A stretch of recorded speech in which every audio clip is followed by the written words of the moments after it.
আমি আমার বাবার রাজনীতিকে দেখেছি, যে রাজনীতিটি এমন ছিল যে আমার বাবা বিয়ে করেছিলেন আমার মাকে ওই শর্তে যে আমার বাবার ভরণ পোষণের দায়িত্ব আমার মা নেবেন, এবং আমার মা হাসি মুখে ওই দায়িত্ব নিয়েছিলেন এবং জীবনভর তিনি ওই দায়িত্ব পালন করেছেন। আমরা শুনি কম।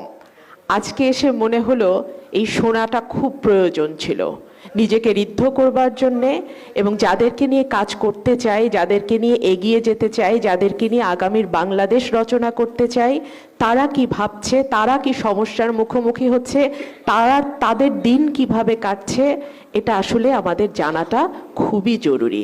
সুতরাং আমি আজকে ধন্যবাদ দেব আয়োজকদের এই ধরনের একটি চমৎকার সভার আয়োজন করবার জন্য, যেখানে আমরা বলছি কম শুনছি বেশি। রাজনীতি সবকিছুর মূলে।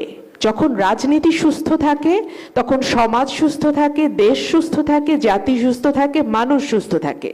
যখন রাজনীতি অসুস্থ হয়ে যায় তখন আর কোনো কিছুই সুস্থ থাকে না। আমি একজন দ্বিতীয় প্রজন্মের রাজনৈতিক কর্মী হিসেবে আমি দুই ধারার রাজনীতিকে খুব কাছে থেকে দেখেছি। আমি আমার বাবার রাজনীতিকে দেখেছি, যে রাজনীতিটি এমন ছিল যে আমার বাবা বিয়ে করেছিলেন আমার মাকে ওই শর্তে যে আমার বাবার ভরণ পোষণের দায়িত্ব আমার মা নেবেন, এবং আমার মা হাসি মুখে ওই দায়িত্ব নিয়েছিলেন এবং জীবনভর তিনি ওই দায়িত্ব পালন করেছেন। আর এখন আমি যখন চারপাশে আমার রাজনৈতিক কলিগদের দিকে তাকাই, আমি বন খেকো দেখি, আমি জমি খেকো দেখি, আমি পাহাড় খেকো দেখি, আমি ব্যাংক খেকো দেখি, আমি টাকা পাচারকারী দেখি, আমি মাদক ব্যবসায়ী দেখি, এবং দেখি রাজনৈতিক কর্মী থেকে শুরু করে একেবারে টপ লেভেল পর্যন্ত। এটা একটা জাতির জন্য আতঙ্কের বিষয়, এবং যতদিন পর্যন্ত রাজনীতির এই সুস্থতা আমরা আনতে না পারবো ততদিন পর্যন্ত আমরা যেই প্রান্তিকতা থেকেই আসি না কেন সেই প্রান্তিকতাকে অতিক্রম করবার ক্ষমতা আমাদের নাই। রাজনীতিকে আগে সুস্থ ধারায় আনতে হবে।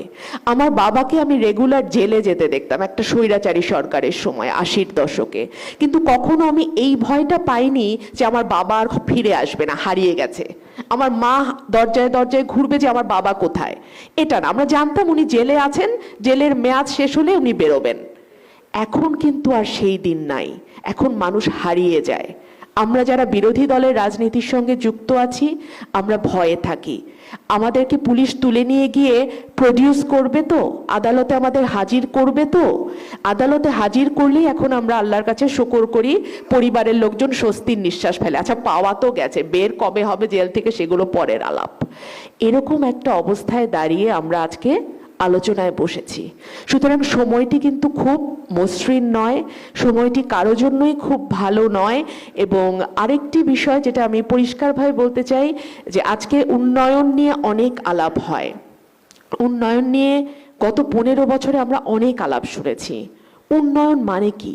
ডেভেলপমেন্ট অ্যাজ ফ্রিডম বইতে অমর্ত্য সেন পরিষ্কার ভাষায় বলেছিলেন, উন্নয়ন মানে হচ্ছে দারিদ্র, দমনকারী অপশাসন, দুর্বল অর্থনৈতিক সুযোগ, কাঠামোগত সামাজিক বঞ্চনা, রাষ্ট্রীয় সুবিধা থেকে বঞ্চনা, সামাজিক অসহিষ্ণুতা, নিবর্তনকারী রাষ্ট্রের অসহিষ্ণুতা, নিপীড়ন থেকে মুক্ত থাকতে পারা।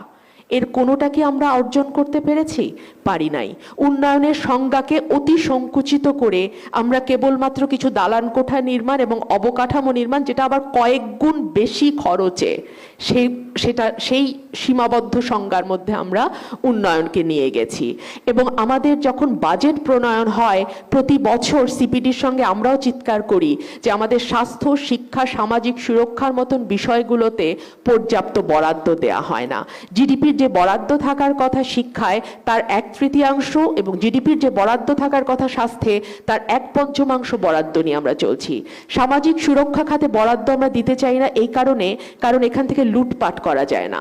অবকাঠামোগত উন্নয়নের দিকে আমাদের নজর থাকে বেশি, কারণ এক, মানুষকে দৃশ্যমান উন্নয়ন দেখিয়ে কিছুদিনের জন্য ভুলিয়ে রাখা যায়, আর দুই হচ্ছে এখান থেকে বিশাল অঙ্কের টাকা লুটপাট করা যায়।